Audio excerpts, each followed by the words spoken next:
पे कम है, कहीं पे स्पीड ज्यादा है, कहीं पे कम है। कहता मौसम प्रणालियां, मौसम प्रणालियां मतलब मौसम है अपने, है ना, ऋतुओं के पहले क्या है, मौसम है। तो मौसम जो है अलग अलग स्थिति में वायु दाब के कारण और वायु की प्रणालियों के कारण प्रभावित होता है ना।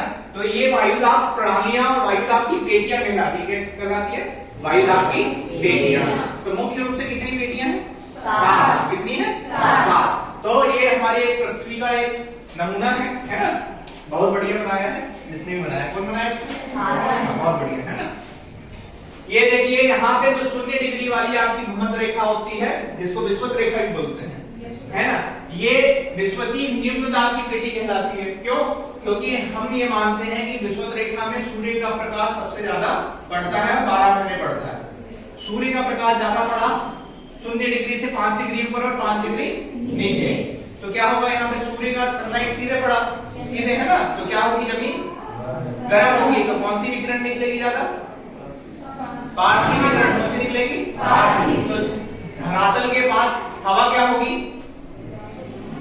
पार्थिव विकिरण निकलेगी, तो धरातल के पास की हवा क्या होगी, गर्म होगी, गर्म होके ऊपर उठेगी, तो यहाँ पे वायु दाब। तो ये सूर्य दाब के कारण विषुवतीय निम्न दाब की पेटी का निर्माण हुआ, समझ गए। अब वायु यहाँ से क्या हुई, ऊपर उठी, ऊपर उठी ना। अब अगली पेटी में जा रहे हैं हम, यहाँ पे ये इतनी नीचे नहीं आएगी वैसे, 23.5 डिग्री जो कर्क रेखा है उसके ऊपर वाला है ना, तो ये HP मतलब हाई प्रेशर, है ना। तो अब यहाँ से हवा ऊपर उठी, ऊपर उठ के ठंडी हुई, ठंडी होगी ना, फिर वो नीचे उतरेगी, तो ये सीधे यहाँ नहीं उतरती, वो आगे उतरती, क्योंकि पृथ्वी क्या हो रही है, घूम रही है।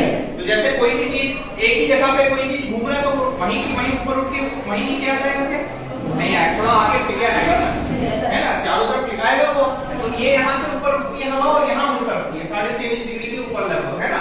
और ऊपर वाली जो 66.5 डिग्री वाली आपकी निम्न दाब की पेटी है, जो पृथ्वी के घूमने के कारण यहाँ की हवा फेंका रही है ना, तापमान के कारण नहीं, पृथ्वी के घूमने के कारण। तो ये भी हवा कहाँ उतरती है, कहाँ उतरती है, यहाँ। और यहाँ की भी हवा कहाँ उतरी, यहाँ पे। तो यहाँ वायु दाब क्या होगी, तापमान भले यहाँ पे इसकी तुलना में कम है, लेकिन फिर भी यहाँ ज्यादा है, उष्णकटिबंधीय क्षेत्र है ना। तो यहाँ पे तापमान थोड़ा ज्यादा है, लेकिन वायु के उतरने के कारण, है ना, वायु के नीचे धरातल के पास आने के कारण यहाँ पे वायु दाब क्या होगा, ज्यादा होगा।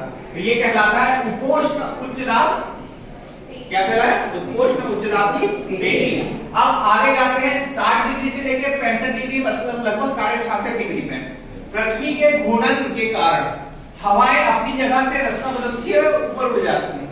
जैसे आप पानी को घुमाओगे बीच से, सेंटर से, तो पानी ऊपर उठने लगता है ना, बीच में गड्ढा होता है, बाल्टी में भरो जोर जोर से घुमाओ तो क्या होता है, ऊपर उठता है किनारे से और बीच में गड्ढा। तो वैसे ही यहाँ पे क्या होता है, ऊपर उठने लगती है हवा घूमने के कारण। यहाँ पे तापमान का प्रभाव नहीं है, यहाँ पे किसका प्रभाव है, घूमने के। तो घूमने के कारण वायुमंडलीय परिसंचरण या पृथ्वी के घूमने के कारण यहाँ की हवा ऊपर उठ जाती है, तो धरातल के पास हवा कम होती है, जिससे यहाँ पे क्या बनता है, निम्न दाब बनता है। क्या बनता है, निम्न दाब।